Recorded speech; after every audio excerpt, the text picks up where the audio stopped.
Point of this live is that I said that I was going live every day, and it's 3 minutes before midnight, and I did not post anything, nor did I go live because I went to sleep. So come on in. You ain't gonna be able to see nothing.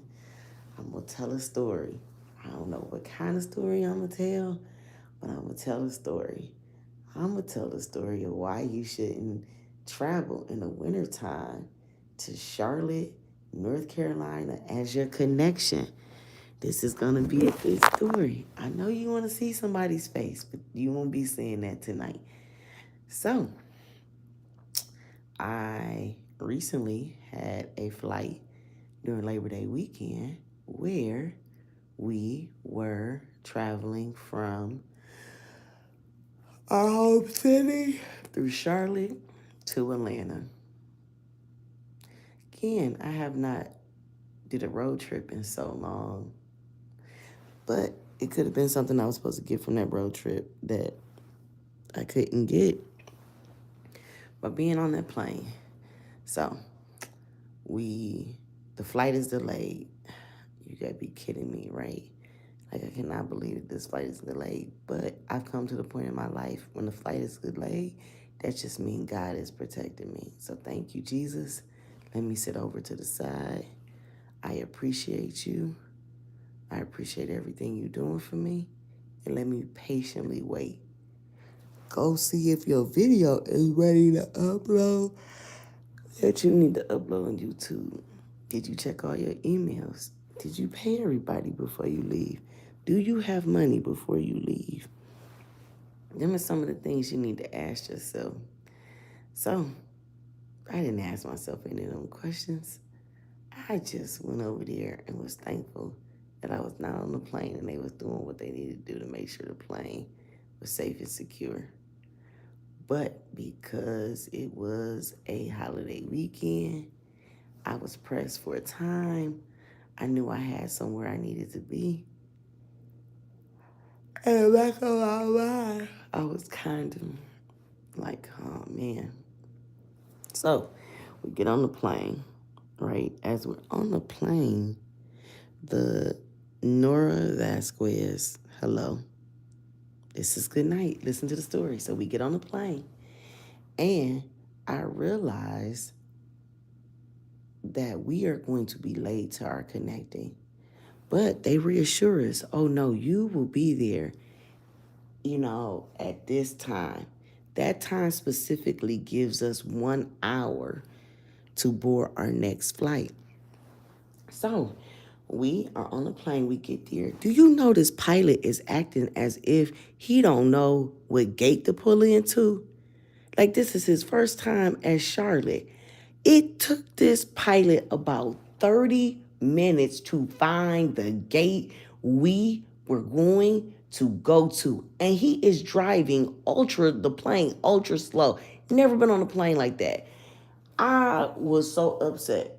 How we go from we now have an hour that we have to catch our connecting flight to now we are down to 30 minutes. Oh my goodness, you have me trusting in the Lord for real, to get to my flight to Atlanta. And this is a holiday weekend. And I'm on American Airlines and I'm in Charlotte. Do not go through Charlotte. I cannot tell you this enough. If your life is dependent on connecting to somebody else, Charlotte is not where your lifeline is. Your lifeline is not in Charlotte. Charlotte don't care nothing about your lifeline on no plane, and they do not care about you connecting. Because what they did do is had us all the way, and that we ain't even there yet. I'm not gonna even get there. So we finally land, right? And make sure you subscribe to this channel. Every place you see is a place that I've personally been. I've been to 39 out of the 50 states. I have not been to Idaho, North Dakota, Oklahoma, New Mexico, Oregon, Washington, the state, not Washington, D.C. Just to let you know, there is a difference. One is a territory called the District of Columbia, and the other one, well, it's not even territory, it's the District of Columbia. And then the other one is a state. I have not been to Hawaii, Vermont, Maine, New Hampshire, and Connecticut. Those are the 11 states I have not been to. I have driven through every other state in America, and if you paid me $1,000,000, I would go back to Wyoming because there's absolutely nothing in Wyoming. The people that live there and manage them at that state, my hat goes off for them. But make sure you subscribe to this channel. I see you don't like my story because nobody's liked it yet. But I'm going to keep telling my story because my goal was to go live. And I accomplished that because I've been on here for 5 minutes. And I went live yesterday at 11:55 p.m. So I did my goal. But to get you to be a subscriber and to continue to listen to my stories is a whole nother thing. So we are finally at this gate that has taken us almost 100 years to get to because the pilot is acting as if this is his first flight, which very may well be the case. Is wrong to kids? Your home, is it wrong to... I'm not answering those questions, but hello, 4NG31 love. Hello, hello, hello. And I may not see you and what you're saying, so hey, that's because I'm trying to go to sleep, but I told myself I would go live. So we getting off the plane. The lady says, we know a lot of you have connecting flights. If you could, this would go by so much quicker if we could go row by row to deplane. Ladies, shut up and get off. Go get him your resignation. You do not need to be a flight attendant. Because first of all, a flight attendant who knows that their flight has been delayed and they are a veteran flight attendant would never in a million years tell a plane full of passengers that the biggest lie on the face of the earth. And then the other lie on the face of the earth was she did not tell us where our gate was. I really believe that it is the flight attendant's responsibility to tell us what gate we need to go to when we get off this plane. And a seasoned and experienced flight attendant would have said, we know we have a lot of passengers on this flight who have connecting flights. If everyone whose final destination is Charlotte, if you could remain seated and allow the passengers who have connecting flights to deplane first, it would be greatly appreciated. That is what you say. That's how you handle the situation. Yes, I know, because that's how much I fly. So you want to argue with me if you want to in the comments, that's okay. But I'm not going to argue back because guess what? I got the lights off. I'm trying to go live and I'm trying to tell a story. So then everybody is taking a sweet time to get off the plane. There is nothing like getting off a plane when you are 30 minutes and really and truly only 15 minutes before they're going to shut this door per the FAA regulations and say that the gate is closed. So we have to get off the plane, everybody who has a connecting flight, and we have to find our own connections. So our first goal of the hour is to find out what terminal is our connecting flight. And because it was American Airlines, if you travel a lot, you already know I had to go a country mile to another terminal. Now, what you haven't realized, if you on here and it's your first time, is that I ain't skinny and I ain't in shape. Your girl was running through the airport and it felt like my heart was about to come out of my chest. That's exactly what it felt like. And guess what? Not only was I running, but my children were running as well. And as we get to this gate, that when I look at it says gate is closed, but the door is wide open, guess what that doggone gate agent was doing? She was giving my kids and my seat up. I told her to stop. And guess what she did? She actually did stop. I said, ma'am, do not give up my seat or my children's seat to these people. She said, my gate is closed and I have to get these people out of here. Ma'am, these are standby people. These are people who didn't even have a ticket. If that gate was closed per the FAA, that door supposed to be closed. I don't care what you put on words. This gate is not closed. Don't give up my seat, my kids' seat. I said it just like that too. Do you know that lady gave him my seat? And when she did that, I was outdone. I made up in my mind at that moment because she didn't respect the fact that I was in front of her and they didn't call the FAA tower, which they legally can do to inform them to hold all planes because our flight was delayed. I made up in my mind I was going to tell everybody I got a chance to tell. Do not fly American Airlines through Charlotte as you're connecting. Do not fly him. Then the lady at the lady says you're gonna have to go talk to customer service to help you. Oh, so customer service is gonna have to help me immediately because just like y'all left that door open and it was a sign only open that said gate closed, you gonna get me to Atlanta safely. So the lady tells me, well, she did her job. You know, when passengers aren't there, we're supposed to give away their seats to the standby passengers and get our standby passengers off. Ma'am, if I'm standing in your face and your gate door is open, per the FAA, your flight is not closed. It does not matter if you stand in front of the gate with the door open and say that the flight is closed. If that door is open, the flight is not closed. The flight is only closed when the door is closed and you post a sign to say that the flight is closed. That's the rule. And so when she was like, you know, then she came over there and I said, that's the lady who was giving out my seat to my kids. And the lady wanted to go back and forth with me. Ma'am, you can't go back and forth with a customer. That's the other reason why you shouldn't fly American Airlines through Charlotte.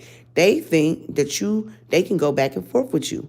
That's not what you can do. You're in a customer service position. There is no reason why you should be going back and forth with anybody. And this ain't even about travel. This is just in general. When you work in customer service is the two words that they use. They don't use, we here to talk to customers and to tell them what we want to tell them. That's not the title. It's called customer service. Service. You serve the customer. You are there to make sure the customer is happy. Why? Because it keeps business coming. It is called repeat customers. And you don't have customers like me who get on a live at midnight and talk about how they did not have a good experience through Charlotte in North Carolina because they trying to, one, get people to subscribe to their channel on travel, and two, make sure they keep a promise to themselves that they gonna go live no matter what. And so, yes, I did fall asleep, but look, I still showed up for myself. So that's what really mattered. So the lady is telling me, I said, ma'am, I need you to confirm me with another carrier. So the lady says to me, we can only confirm you with another carrier if your flight, we can't get you out of here within 48 hours.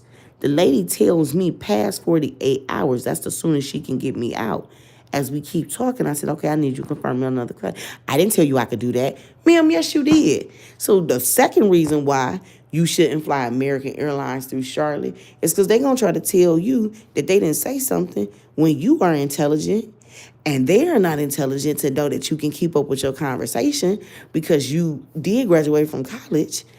And that's the least you could do because nobody else helped you graduate except for yourself. And you wrote every last paper. That, ma'am, you said that. So then she's like, well, all I can do is get you a room. I said, well, ma'am, I still got to get to Atlanta.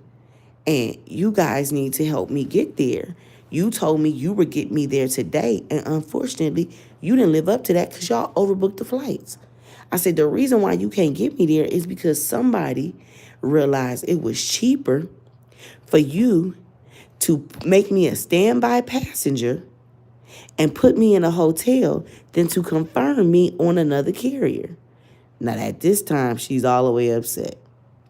And she's like, well, all I can do is just give you a hotel here and you can be standby in the morning. Ma'am, I cannot risk my life when you done just told me you can't confirm me on no plane. What you could do was get me from Charlotte back to D.C. and then take from D.C. to Atlanta. Man, that's crazy. I'm not doing that. That's foolishness. All the way foolishness. I'm not doing that. So the lady on the phone, she was actually more helpful than the lady at customer service in Charlotte, which is the third or fourth reason why you should not go through Charlotte. Winter is coming. It's cold right here in the northern part of America. You need to not go through Charlotte. If you have to do a connecting, I would go through Miami.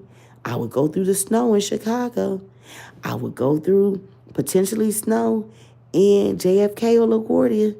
I would even go through the cold in DC. But what I would not do is go through Charlotte if I was you.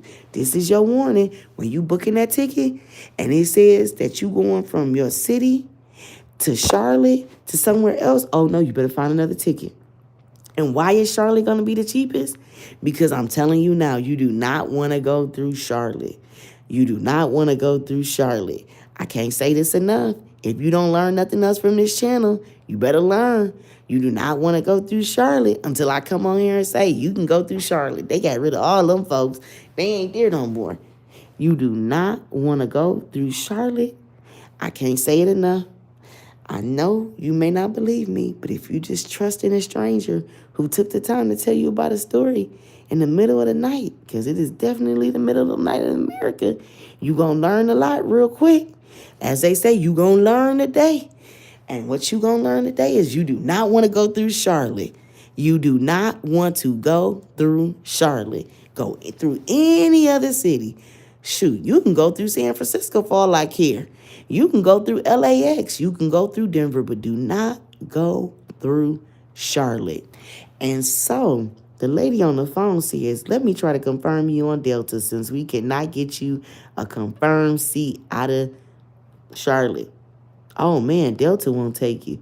Let me try United. United won't take you. Can you try Southwest, ma'am? Southwest will not take me either, me or my children. What am I supposed to do? Why you have given me a hotel room to stay in. It is now 1 o'clock in the morning. I'm trying to get my luggage, which can't even get that. But we finally do get it because we had to wait 30 minutes to get that. I have to get a rental car. I am unprepared to get a rental car. So guess what? Now, by the time I get a rental car, it's 3 o'clock in the morning. I still need to go to sleep because I have to drive from Charlotte to Atlanta, and it is mandatory that I be there.